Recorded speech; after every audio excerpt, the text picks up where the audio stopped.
Tahimik ang umaga sa maliit nilang apartment. Si Jenny ay nasa kusina, dahan-dahang humihigop ng mainit na kape habang sumasayaw ang liwanag ng araw sa dingding.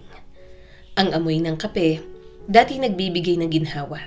Ngayon ay parang paalala ng mga bagay na unti-unting nawawala. Mula sa kwarto, maririnig ang tunog ng zipper, ang pagkaluskos ng damit at ang mahinang pagbagsak ng maleta sa sahig. Huminto si Andrew sa may pintuan ng kusina. "Since hindi ka naman pwedeng mag-leave," malamig niyang sabi, hindi man lang siya tinitingnan. "Ako na lang ang tutuloy sa pagpunta sa beach ng mag-isa."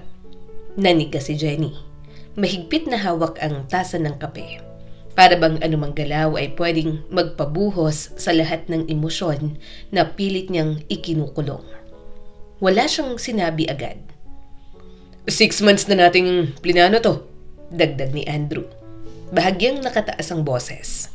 "Hindi ko pwedeng i-cancel to dahil lang sa trabaho mo." Dahan-dahang humarap si Jenny sa binata. "Hindi ko naman sinabing i-cancel."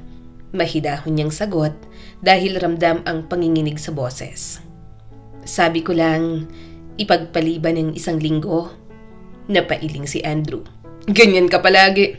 1 linggo, 1 buwan. Lagi na lang next time." Inis niyang sabi. "Pagod na ako sa trabaho mo na laging nauuna kaysa sa atin." Tumingin si Jenny sa kanya. Umaasang may makikita siyang kahit kaunting pag-unawa. Pero wala. "Hindi mo man lang sinubukang maghanap ng ibang petsa," mahinang sabi ni Jenny. "Hindi mo man lang iminungkahi na sabay na lang tayo sa susunod." "Dahil alam ko na wala ring mangyayari," mabilis na sagot ni Andrew.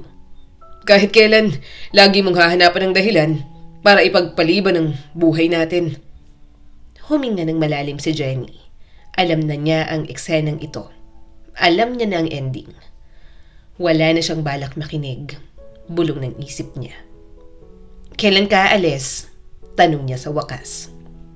"Mga 3 oras," sagot ni Andrew. "Nakapag-book na ako ng taxi." Hindi man lang siya tinanong kung okay lang siya. Hindi man lang siya tiningnan. Tumango na lang si Jenny. Sa unang araw ng pag-alis ni Andrew, nakaupo lang si Jenny sa sofa. Hawak ang cellphone, tahimik, umaasang tatawag si Andrew. Umaasang magsisisi. Pero walang tawag. Sa halip, isang notification ang lumabas. Instagram story. "Finally free. Dream vacation." Napangiti si Jenny. Isang mapait at pagod na ngiti. Sa ikalawang araw, napansin niyang mas matagal malubat ang cellphone niya.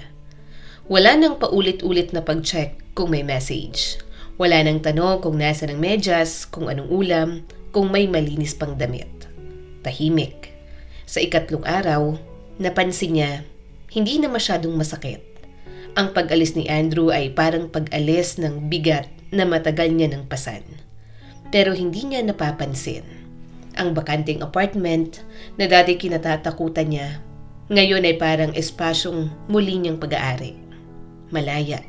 At doon, sa katahimikan ng mag-isang umaga, hindi niya alam, isang bagong yugto na pala ang nagsisimula. Sa trabaho, ibinuhos ni Jenny ang lahat ng lakas na para bang doon niya gustong ilibing ang mga tanong sa isip niya. Maaga siyang pumapasok, huling umuuwi. Tinanggap niya ang dagdag na proyekto. Nag-volunteer sa mga trabahong hindi niya dati pinapansin. At natagpuan ng kakaibang kapayapaan sa tahimik na opisina kapag lahat ay umuwi na. Sa ikatlong gabi na sunod-sunod siyang nag-overtime, may kumatok sa kanyang cubicle. "Jenny!" mahinahong sabi ng kanyang boss na si William. "Okay ka lang ba?" Napatingin siya, pilit na ngumiti. "Napapansin ko," dagdag nito habang lumilingon sa paligid. 3 gabi ka nang nagpapalate." Gusto ko lang pong tapusin ng mas maaga ang quarterly report," sagot ni Jenny habang pinupunasan ang namumugto niyang mata. "Para wala na pong hahabulin." Umupo si William sa gilid ng mesa. "Alam mo," seryosong sabi nito, "dapat nagpapahinga ka. Hindi pinapatay ang sarili mo sa trabaho. Tumigil si Jenny sa pagtatype. Umalis ang asawa mo papunta sa beach. Dagdag ng boss niya. Walang paligoy-ligoy. Tapos ikaw, nandito, nagpapakapagod. Naniga si Jenny. Alam na ba ng lahat? Pinag-uusapan na ba nila ako? Tanong niya sa kanyang isip. Sir, bahagya niyang nasabi. Huwag ka nang magulat. Mabilis na sabi ni William, sabay kumpas ng kamay. Kung makapag-post ang asawa mo parang influencer, kada oras may bagong litrato. Hindi napigilan ni Jenny ang sarili. Kinuha niyang cellphone at doon niya nakita. Si Andrew, naka-shade sa beach, may hawak na cocktail.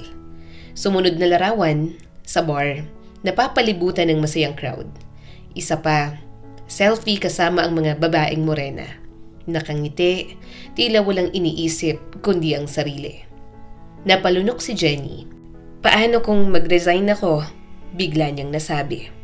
Napatingin sa kanya si Williams. Nagulat ito. Seryoso ka ba? Jenny, isa ka sa pinakamagaling naming specialists. Kung tungkol lang to sa bakasyon, hindi. Mabilis niyang putol, sabay iling. Hindi ito tungkol sa bakasyon, sir.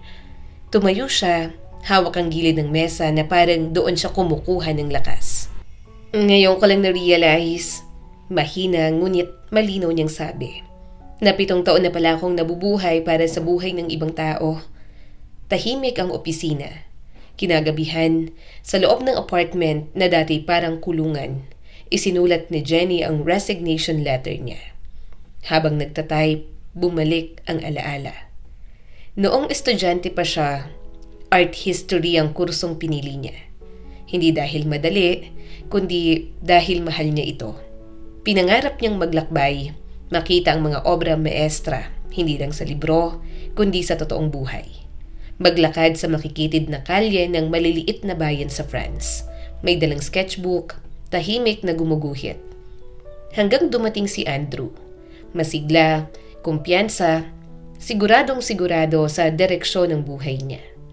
Isang matagumpay na abogado, may malinaw na plano, malinaw na kinabukasan.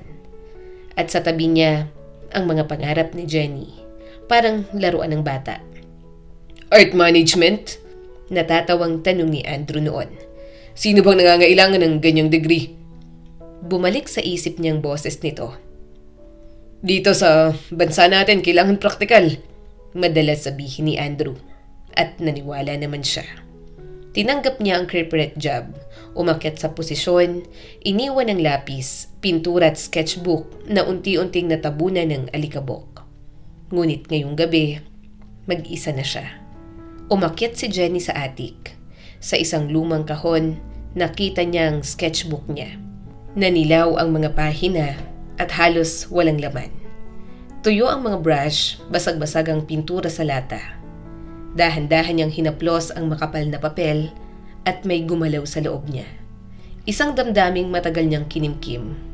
Umupo siya sa sahig, kinuha ang lapis. Sa una, nanginginig ang kamay niya. Parang nakalimutan na niya kung paano humawak ng lapis. Ngunit sa bawat guhit, unti-unting bumabalik ang kumpiyansa. Hindi perpekto ang linya pero totoo. Sa unang gabing yon, sa katahimikan ng attic, si Jenny ay muling nagising. Unti-unting nabuhay ang mga alaala sa bawat pahina ng sketchbook ni Jenny. Mga cityscape, mga gusaling minsang nadaanan lang niya, ngayon ay muling binubuo mula sa alaala. Mga mukha ng estranghero, mga taong hindi niya kilala, pero parang may kwentong gustong ikwento. Mga prutas sa mesa sa kusina. Simpleng eksena pero puno ng tahimik na ganda. Sa bawat guhit, mas lalo niyang nararamdaman ang sarili niya. Ang tunay na Jenny. Ang Jenny na matagal niyang isinantabi.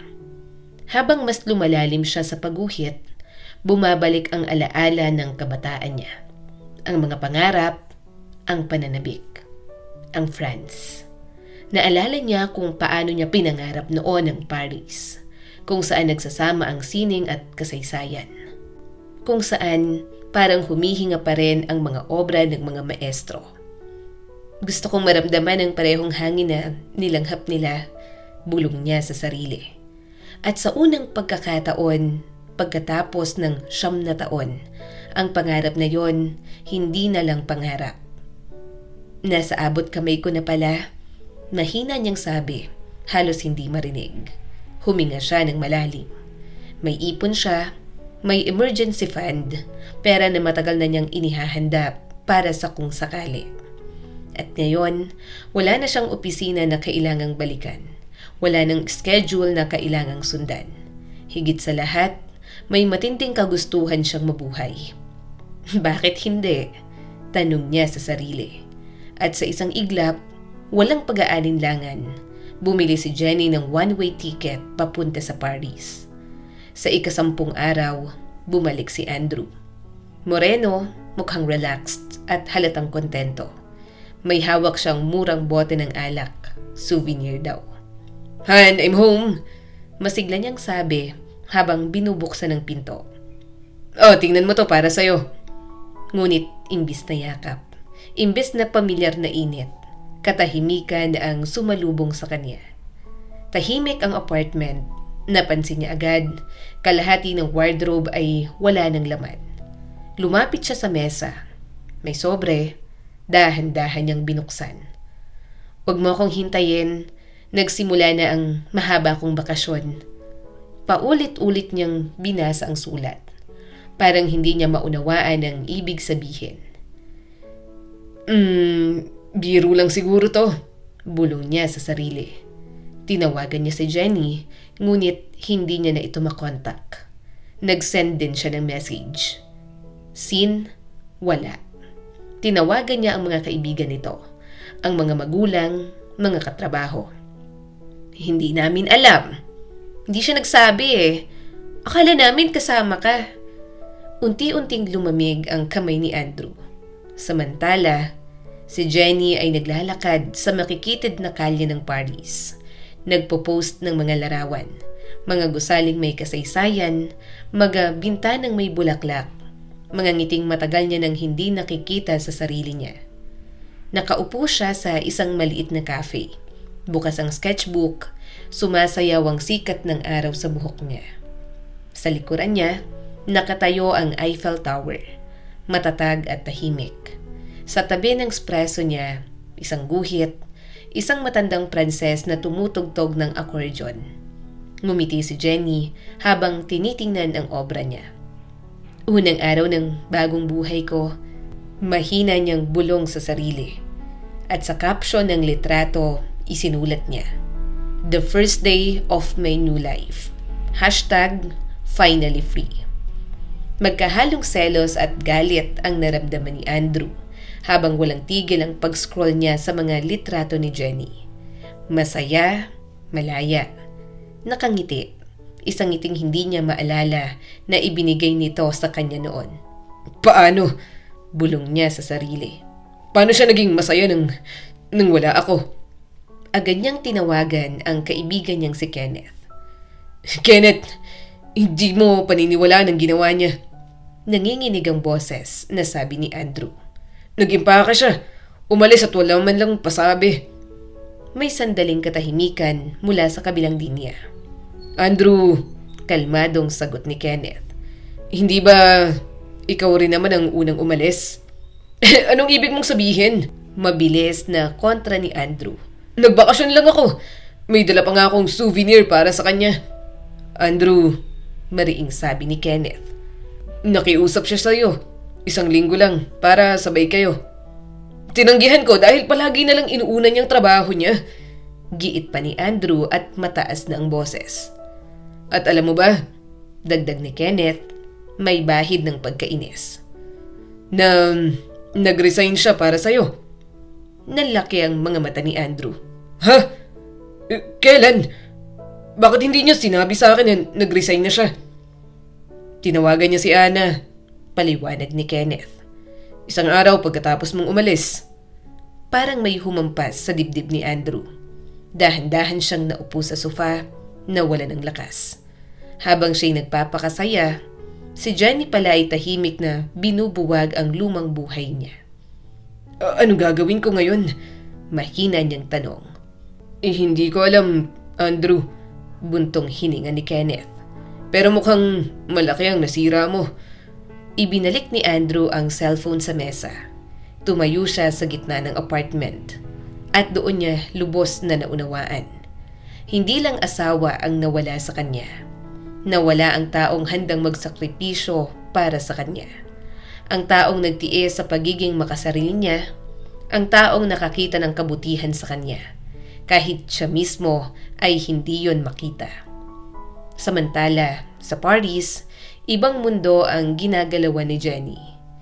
Nasa balkonahe siya ng inuupahang apartment. May hawak na brush, unti-unting binubuo ang cityscape sa harap niya.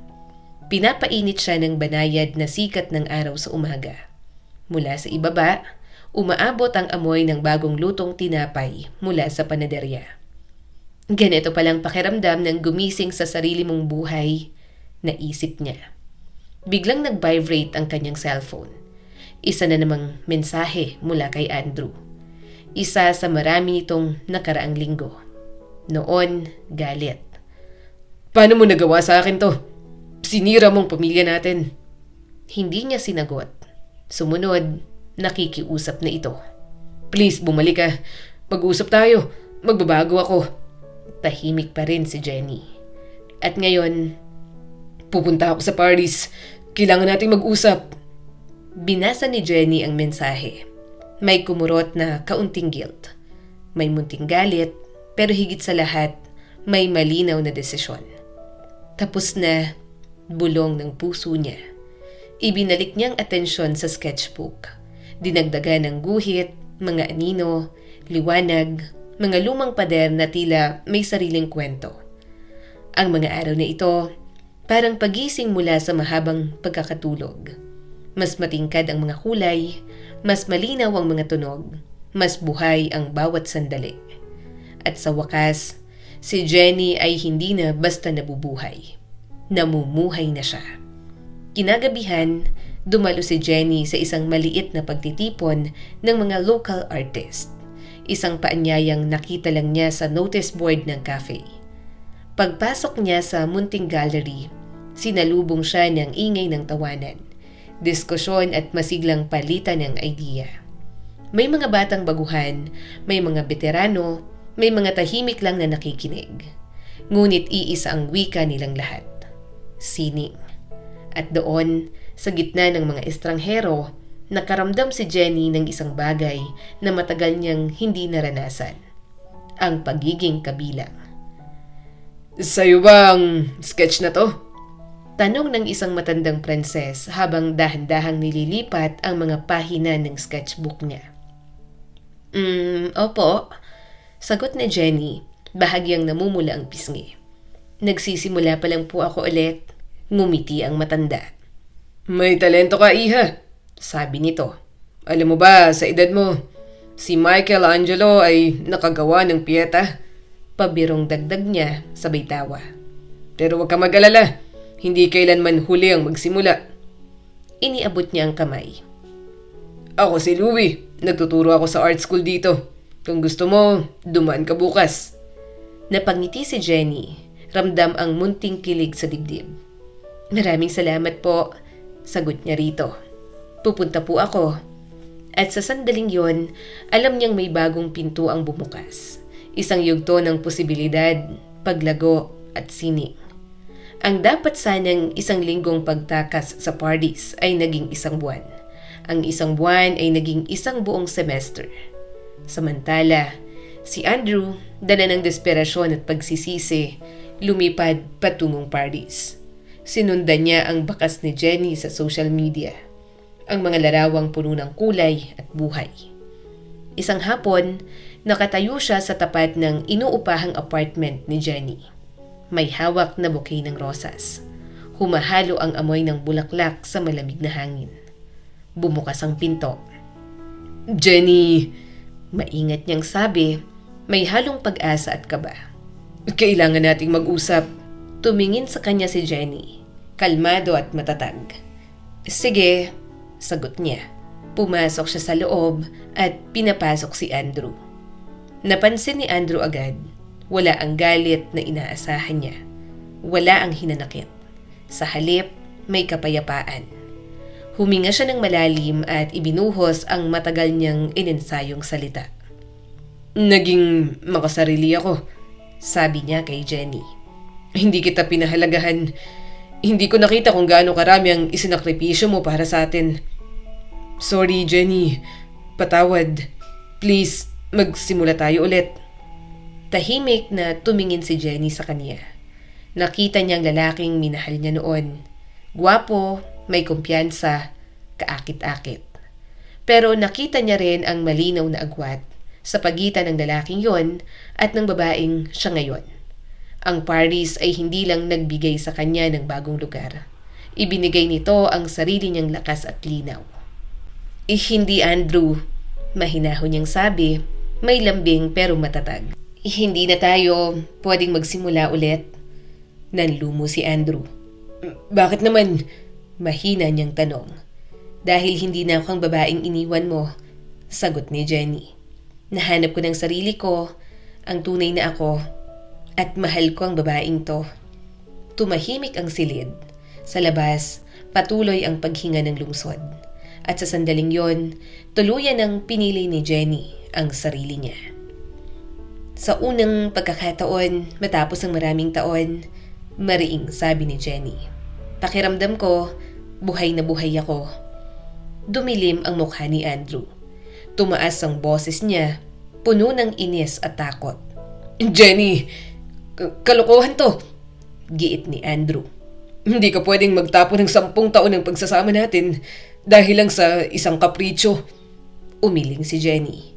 May lungkot sa ngiti niya pero wala ng alinlangan. Hindi mo pa rin talaga naiintindihan ano? Mahinahon niyang sagot. Ang mga pangarap ko, ang mga ambisyon ko, hindi kailanman naging kapritsyo para sa akin. Lumapit siya ng kaunti, diretso ang tingin. Pero sa'yo, dagdag niya. Palagi lang akong pangalawa. Palaging kasunod ng buhay mo, ng plano mo, ng mundo mo. Parang dagdag lang ako. Parang pabigat lang ako sa'yo at hindi naman partner. Tumahimik si Andrew. Tsaka nag-file na pala ako para sa legal separation at sa annulment. Patuloy ni Jenny, buo at matatagang boses. Darating ng mga papeles. Habang sinasabi niya yon, may gumaan sa dibdib niya. Isang bigat na matagal niya nang pasan, ngayon lang niya tuluyang ibinaba. Hindi niya alam kung ano ang naghihintay sa kanya sa hinaharap. Pero alam niya, sarili niya yon. Biglang hinawakan ni Andrew ang balikat niya. Hindi mo to pwedeng gawin. Halos pakiusap na sigaw niya. Mahal kita, Jenny. Dahan-dahang tinanggal ni Jenny ang kamay ni Andrew. At minahal din kita. Sagot niya, banayad ngunit malinaw. Pero ang tunay na pagmamahal, hindi humihingi ng pagsasakripisyo ng sarili. Ang tunay na pagmamahal, nagbibigay ng kalayaan. Huminga siya ng malalim. At yon, hindi mo kailanman naibigay sa akin, Andrew.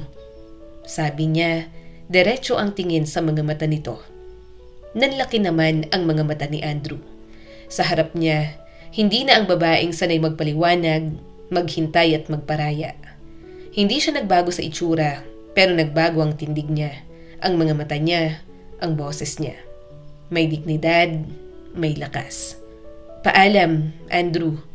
Mahinang sabi ni Jenny, tuluyang lumayo. Sana mahanap mo rin ang kaligayahan mo. Lumabas si Andrew ng apartment. Tinamaan siya ng matinding sikat ng araw ng tanghali ng Paris. Saglit siyang nabulag. Sa paligid niya, tuloy ang buhay.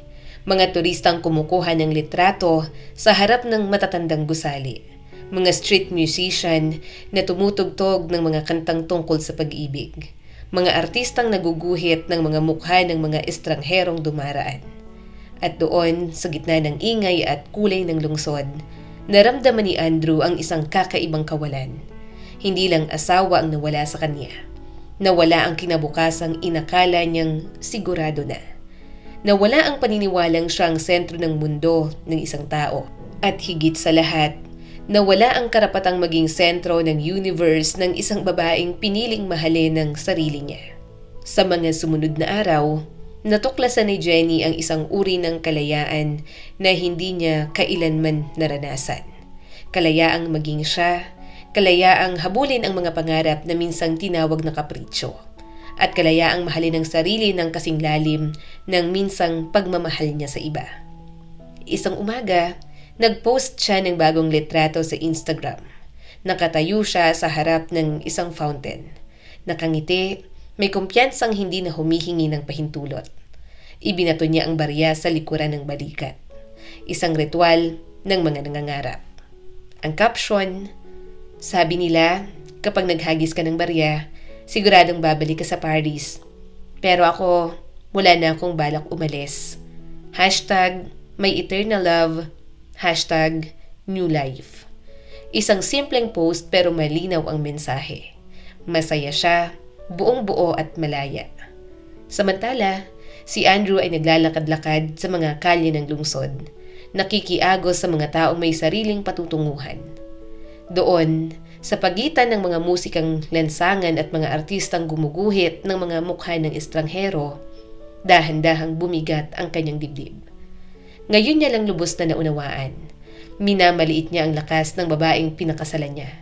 Hindi niya nakita ang tibay, ang tiyaga, ang kakayahang magbago hanggang sa huli. At sa pagkukulang na yon, may nawala sa kanya. Hindi lang asawa, kundi isang hinaharap na inakala niyang tiyak na. Ang kwentong ito ay nagpapaalala sa atin. Minsan ang tunay na kalayaan ay hindi pag-alis, kundi ang pagpili. Pagpiling igalang ang sarili, pagpiling mahalin ang pangarap, pagpiling mabuhay ng walang paumanhin. At kapag pinili mo ang sarili mo, ang mundo kusang magbubukas. Sa dulo ng lahat ng pag-alis, may isang pagdating, ang pagdating mo sa sarili mong buhay. At laging tatandaan, hindi lahat ng iniwan ay pagkatalo. Minsan, yun ang simula ng kalayaan. At kung sakaling dumating ka sa punto na kailangan mong pumili, ang takot na manatili o ang tapang na umalis, piliin mo ang buhay na hindi humihingi ng paumanhin sa pagiging ikaw. Dahil kapag minahal mo ang sarili mo, hinding-hindi ka mawawala. Muli, ako po si Skylar Guro at sana ay may bago na naman kayong natutunan sa kwento natin ngayon. Maraming salamat po.